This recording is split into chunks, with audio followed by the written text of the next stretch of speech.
Welcome to This Just In with This Just In as your host, Justin Core. This is a show where we take a deeper dive into the stories most important to you with the people who bring you those stories. And today, a returning correspondent, political czar here at KTVB. He's a returned guest. Hostile overtaker is often the case. It's political expert here at Channel 7, the one, the only, Joe Parris. Joe. There are actually other Joe Parrises. I actually am Facebook friends with one. Oh. Yeah. Well, not a political reporter here. I'll have to do something about this. What? Don't eye that mug. I only have two, and they need to stay on set. What's in that, though? What, is that a bug? Dust, probably. Yeah, I thought that's a bug. I thought dude. you were gonna get me to look in there and then just like splash me in the face. No, that was like. Okay. So anyway. Well, next time. I don't think there's anything in there. Are you all right? No, I had my coffee this morning. I had my coffee hours ago. I'm probably due for another cup. You need another one. Joe, we're going to talk about a very interesting election here in a moment, even though it's sort of an off year, not even a midterm election. It was still really interesting. A lot of stuff happened that we're going to talk about. But first, how's the star of your household that I couldn't book for the show, your son Finn? Finn's great. He's now 1 year old. He's so big, and he's like talking and walking and doing things. We came over to your house recently, and all he wanted to do was tackle your dogs. I don't know. I mean, I was a little nervous about. I'm like, oh no, are they gonna like it? They loved it. They loved every second of it. Oh, he loved it too. I mean, and you guys had great toys for kids. You guys have held on to some toys. We have held on to things. Yes, my kids, one an adult, the other about to be an adult, which makes me feel very old because I am. But yeah, we held on to a few choice things for the past 15, 17 years. Yeah. So you had the Little People Farm playset, which was great because he has a version at home. I did get in trouble though with this set a little bit because you're teaching the kids how to what sound does each animal make. Yes. And it got to the horse or the bronco, and I couldn't think in the moment of what the sound was, and so I just went ah. And so now when Finn has a horse, he goes, ah! And that's not what a horse says neigh. I know that. Okay. But he's got a lot of his animals down, but there are some questions because seriously, if you show him a horse, ah! What a Bronco says is, we're not good enough to win in the playoffs anymore. 10-2. As of the taping of this show. Boise State or Denver? Not Boise State. Excuse I was me, dragging Denver. Please, Bronco fans, don't come for me. Come for this guy. I'm a Broncos fan. Denver Broncos Denver fan. Broncos. Hey, at least your college football teams are like still playing. The Buffs are not. They're done for the year. Well, everyone's hitting the portal. Nebraska was barely playing last week. No big deal. Boise State is, though, as we're recording this. Hopefully 2 in a row against UNLV. We'll see how that goes. But yes, Finn walking now, talking now. Mm-hmm. He's got his own personality. Is this the beginning of the end? It's funny because people, I don't know. I think it's a compliment. They're like, he's got a big personality. And like if you say that about an adult, it's not always like the greatest thing. But no, he says a lot of things. He's very talkative. His mother and I both, communicators. And I work on TV. My wife formerly did. So no surprise. But yeah, he's got a lot of vocabulary, and he's always gabbing. And he kind of opened up at your house. He was a little shy at first, but then he was chatting. Yeah, understandable. Yeah, everybody was strange. But no, he's, people are still strange. I'm still strange. But I appreciate him coming over, and I appreciate you coming on the show. Yeah, no, it's good to be here. Joe, let's talk about it as I transition smoothly. Super smooth. To talking politics. Now, we're coming off talking about babies, No, I've done that before. Talking about people who throw tantrums and yell and scream and cry. Let's talk politics. Sure. So no statewide seats or measures in these elections that we just saw in November, at least normally. That's why turnout normally low. Let's talk about that first, right off the bat. How was turnout? Turnout was fine, and it's interesting too. So this cycle is the municipal elections. Right. So to me, this is probably the most important elections that it doesn't get the attention, and I'm not going to sit here and pretend like I don't understand how the world works. But like these were races for local mayor, city council, and these were like the school districts. Bonds, levies, hyper local issues. These are realistically the choices that are going to impact your life more than the president's. And, it depends on the administration. It depends on the time. But, we saw some counties with higher turnout than I would expect. But, 20s, 30s, 40s%. It's always funny, too, to see in some of the smaller communities where, like, if there's 600 voters and 300 people show up, then it's like 50% turnout. But, no, it was good. We had some really close races. We just had some runoffs in eastern Idaho. Yeah. There was certainly some surprises, I think, in terms of, like, incumbents losing spots, and there was also some change that in the Treasure Valley that was anticipated. I mean, clearly too, like in Garden City, for example, we knew we were going to have a new mayor with John Evans retiring. Same thing in Nampa with Mayor Kling retiring. So it was a very interesting cycle, and I was really proud of our team. I don't do this by myself, obviously, the politics. I'm just the one that gets the credit for it. But we have a great team that works on election night and does a lot of good stories. Well, you do amazing work, and you really brought it home to a lot of people. So hopefully you got out there and voted if there was something on your ballot, because you're right. Like, you may elect a president, and that's going to affect your life down the road, but there were very specific measures on ballots, some that weren't passed, where it's like, okay, you vote for this levy, your property taxes are going up this much, but you can also, hire this many firefighters. Like, very real, like, you do this, this'll happen. The same with school board leaders, city council members, all that stuff. Well, people who you see every day in your community. Star and Middleton, we were talking about their fire levy. We spoke with the fire chief before and after the election. It's a confusing, long, deep dive, but like Middleton Star is a combined fire district. Didn't get the votes they needed, and it's like, if we don't have firefighters to fight the fires or the equipment or the time, like, that is going to very literally at some point probably impact someone's life pretty greatly. Yeah, and we'll talk about more on that in a second. The big races in our area, though, for 3 mayoral spots, and there's a theme of handling growth in a lot of these cities, and certainly, obviously, these elections and how these mayors were planning to lead. Here's a quick look at that, and then we'll talk more on the other side. If growth is going to happen, the voters have made very clear they want growth to pay for its shares. Former Chief of Staff Rick Hogaboam is now the mayor-elect of Nampa. It's one of the top 100 fastest growing cities in the nation, and all that growth requires more infrastructure and services. But he told our Aspen Shumpert that recent state laws aimed at driving down property taxes are actually just limiting cities' tax revenues and their ability to keep up with growth. He hopes something might change in the next legislative session. We do need to address some legislative changes. I know they're going to be going into session here. I don't know what appetite they have for revisiting several House bills, 389 and others, that have created challenges. But I think I want to hit the ground running on some policy issues.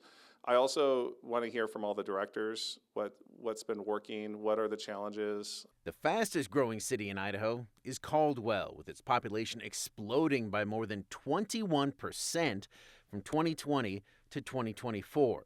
Its mayor-elect is Eric Phillips, who talked to Aspen Shumpert right after the election. He says the city needs to slow down growth and focus on building out the roads so families want to stay here.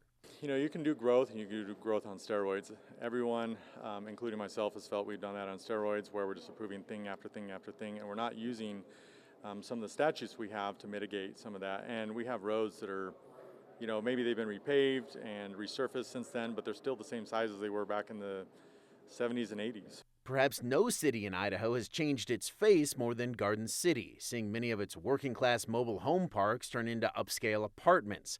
And now a new soccer stadium in Riverside Park are also coming. I think people are going to want to move and come to Garden City. It's the place to be. Its mayor-elect is City Council member Bill Jacobs. He told our Joe Parris that he expects his city's growth to continue, but not just along the river, also out east and with more infill. To make sure he manages that growth like his residents want him to, he says he needs to communicate with them a lot and get all their questions answered. Is the city well managed? Is it well run? Is the budget maintained? The fundamentals, and then how are we managing our growth? And that was a big thing of the campaign, from all the candidates is, how do we manage that wisely? And I think that's the next step, is engage in the community, make sure we do that. So we're going to start there in Garden City. And first off, Hunter Funk did that interview, not you.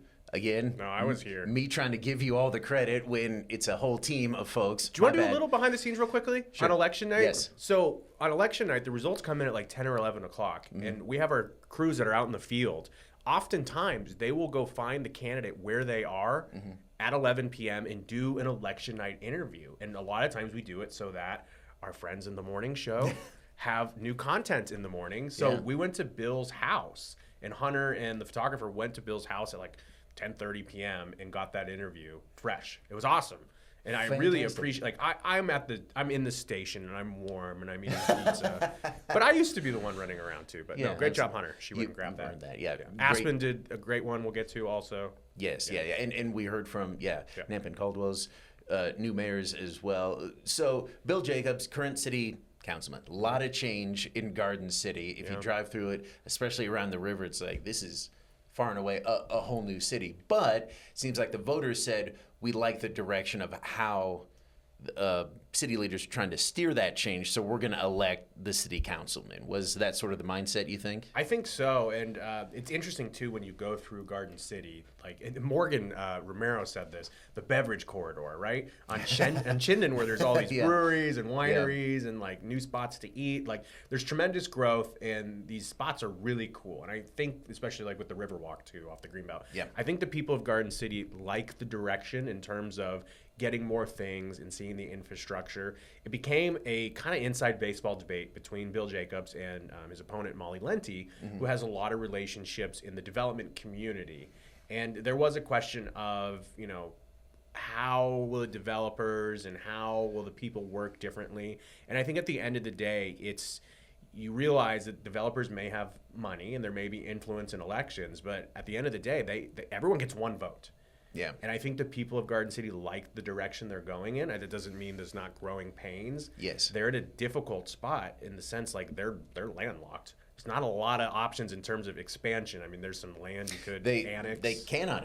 I think it's only like 4 square miles is all Garden City. There's some spots where they could do some land swaps and some stuff with the county or the city of Boise. But, I mean, in terms of growth, like, you got to go up. You got to go vertical. Right. And there are very fair opinions on people in Garden City. They're like, well, we don't want high rises. We don't want massive apartments. Like, we want to be able to see the foothills. So, and people like in mobile home parks continuously and very much understandably worried about just getting pushed out of the city altogether. And we've already seen that. And the property taxes too. I mean, if you have some of these spots that have, you know, been single family homes that are on the smaller end for decades, and then there's been a lot of renovation and a lot of new developments, it raises property values, and then property taxes are very different than what they were. So I do know that too, like, for better or for worse, there are developers making offers on some of these spots. At the same time, though, one of the key questions of this election and moving forward in Garden City is going to be, how do you keep this affordable for people that live there now and people are not physically pushed from their homes? Yeah.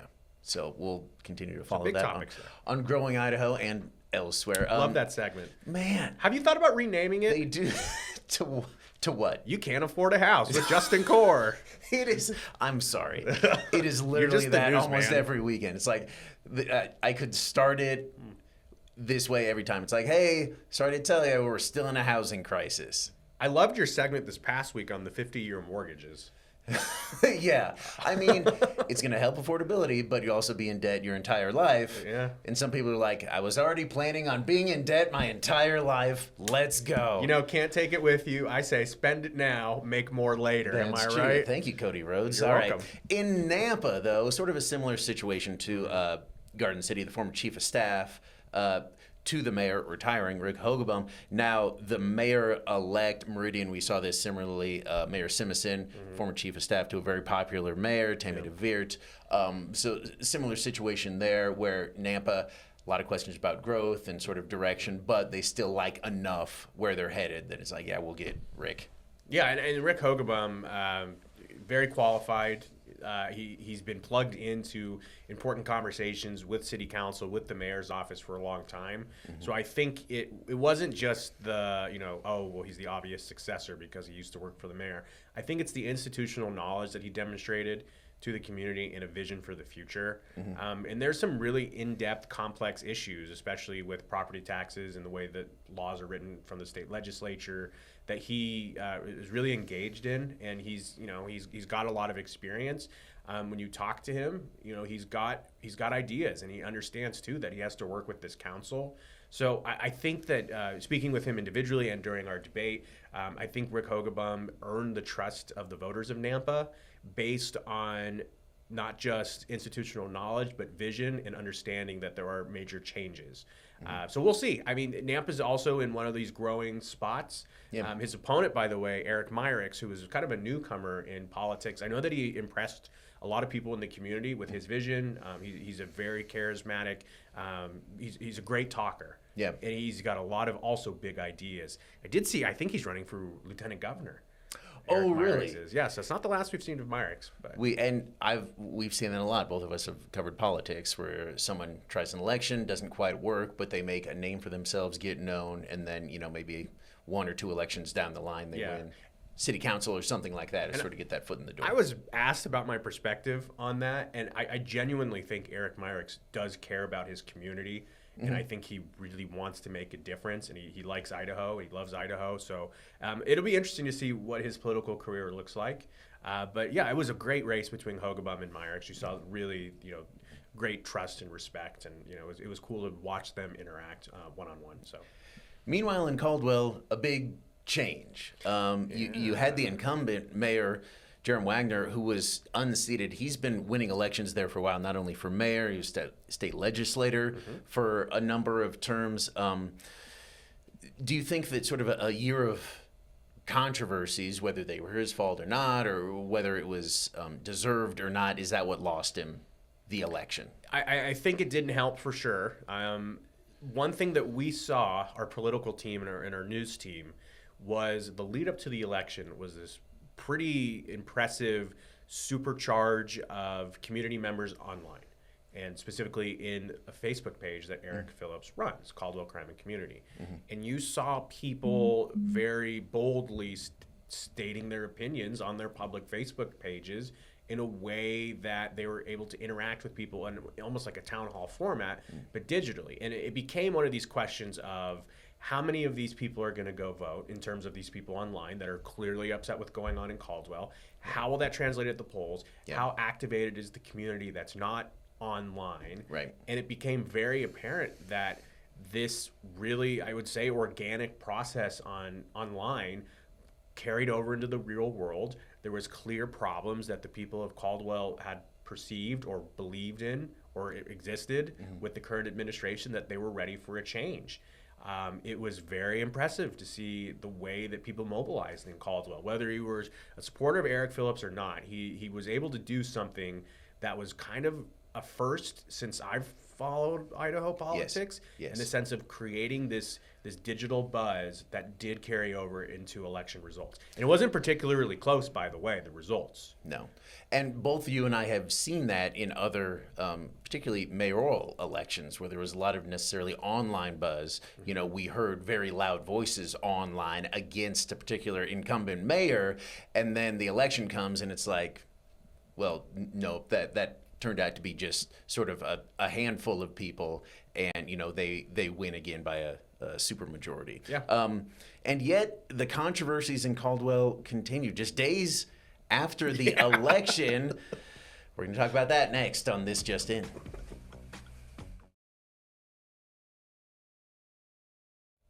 Welcome back to This Just In. We're talking about the path ahead for the area after November's election with KTVB political expert Joe Parris. Joe, not a week after the election, Caldwell Mayor-elect Eric Phillips who won on a platform of cleaning up controversies. He himself was embroiled in a fresh controversy. Brenda Rodriguez broke that down, but sort of give us the synopsis. So long story short, Eric Phillips accidentally sent a voice memo to someone it was not supposed to go to, and in the voice memo, he had some very, he was talking in a personal way. Yes. He had a little bit of colorful language of what he wanted to do with the existing police chief, Rex Ingram, and he said he wanted to fire him.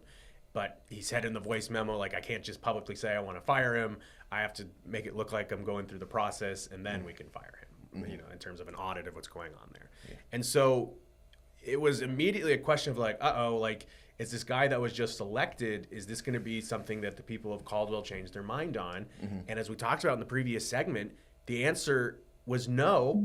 And you saw this pretty impressive backing on social media for the people that said, well, this is what we voted for. Right. So it's like saying the inside thing out loud, where it's like, did anyone suspect that Eric Phillips was going to be super thrilled to start working with Rex Ingram based on the history and the public perceptions? No. Probably not. But it was interesting to see that some people were like, well, the media, Channel 7, they're manufacturing a conflict here, and they're trying to take down Eric Phillips. It's like, we're just reporting what happened. Right. Somebody submitted to us a pretty interesting voice memo. It went to a city council candidate who didn't win in the election. So like, this wasn't just gossip. There was a real story here of the people voted for change, and this is the change they wanted. Yeah. They wanted a local person who speaks like a real person to deliver change at a department that has seen a lot of controversy. And in that voice memo, and you can listen to it at ktvb.com, the mayor-elect said, look, we're going to do like a full investigation, go by the book, cross all the T's, dot all your I's, then I'm going to fire him. Yeah. So it's like, well, is that really an investigation? Also, we learned, correct me if I'm wrong, that is actually up to the city council. Yeah. That's the thing, too. Like, the mayor is not, and I'm not calling him this, but the mayor's not the dictator of a city, in any city. Right. They have the council and the mayor work together. So you can make recommendations to council, and then, the mayor is his boss. The interesting thing, too, is there was, like, some inquiry sent to the AG's office about, like, public officials doing X, Y, and Z. Well, Eric Phillips is not a public official yet. Not yet, yeah. So what this falls under, this jurisdiction, like, the AG's office is like, I can't investigate this guy for, a problematic thing for an elected official, because he's not. Right. He's so. And the mayor-elect also said he's going to do a full fact-driven review of those issues and then leave it up to the council. The chief also weighed in. He said the voice message speaks for itself. And we do need to clarify something, because a lot of people online said, well, he's the mayor, he can hire and fire who he wants. Not necessarily the case. Now, there are some people in the mayor's office. I worked in a mayor's office, and it said specifically in my job description that I worked at the pleasure of the mayor. So they could hire and fire me. You were a staffer. Yes. That was up to them. But that mayor could not hire and fire any of the 2,000 employees in that city for no reason or for reason, or just, because, hey, I don't like this person. That would be an HR violation if they just said, I don't like this person, you're gone. It's like, well, sorry, that not in this country. And that did happen in Boise. We don't have to get into it, but this is not the first time this has happened in the Valley. So we've seen that before. Again, Phillips ran on reform. Is this the same sort of controversy, though, that he ran against? Or is that just... I think it's finishing the job that he set out to do, of we're going to change this. He did... essentially... This is what he said he was going to do. Saying it without saying it, and he was like, I'm going to get rid of that guy. In a very different way. It's like when President Trump says he's going to do something, and then he does it, and people get upset. It's like, whether you agree with it or not, he said he was going to do this. Yeah. So he delivered on that. So he'll actually take office early January, start that fact-driven thing, and then present it to the council, and then I guess we'll see what they do. Alrighty. Next here on This Just In, more big stories from this election, like a change on the school board that made worldwide headlines. That's coming up after this.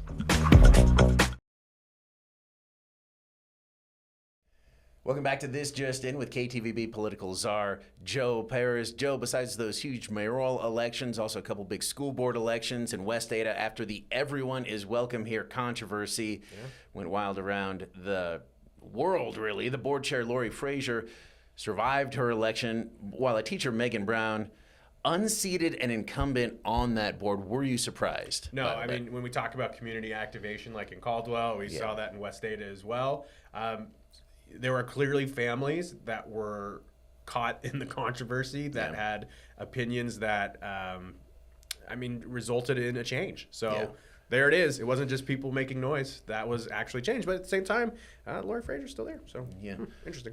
We saw it again. We'll also continue to cover Star Middleton Fire District, unable to pass their levy for the 4th time. Buildings built, no firefighters to staff them. But Joe, you have complained numerous times that you didn't have a 2-parter of an episode. Other luminaries from this station, Morgan, Mark Johnson, all 2-parters. But Joe, this is just part Mark one of got our... one?